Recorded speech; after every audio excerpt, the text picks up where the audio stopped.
In this lesson, we are making a classic savory pierogi filling with ground meat. This filling holds together well, isn't too wet, and it's easy to make it taste good before it ever goes into the dough. I'll walk you through how to season it, control the moisture, and bind it, so it's easy to portion and seal. Let's get started.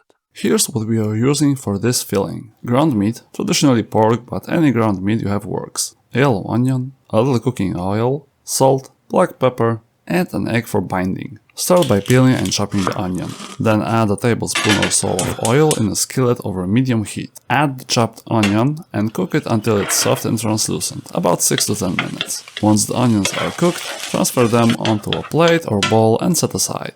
Using the same pan, add a little more oil, then add the ground meat. Break it up with your spoon and spread it out so everything cooks evenly. Season with salt and pepper or your favorite spice combo, but don't overdo it yet. We'll taste and adjust once the meat is cooked. Cook the meat until it's evenly browned and there's no pink left. As it cooks, you will probably see some liquid come out. That's normal. Keep cooking for a few more minutes until it evaporates. Too much liquid here will make sealing harder and can lead to pierogi that open or leak when boiled. Next, carefully taste a small amount of the cooked meat. Does it taste the way you want it to? If it needs more salt, pepper, or whatever spice combo you're using, now's the time to add it and taste again.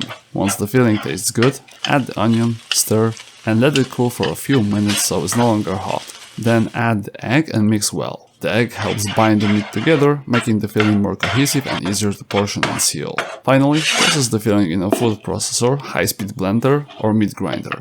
Transfer the filling and pulse it a few times, just until everything comes together. If you want it super easy to work with later, do a better job than I did here. At this point, you should have a meat filling that tastes great on its own and holds together well. You can use it right away or refrigerate it for up to 2 to 3 days before filling your pierogi.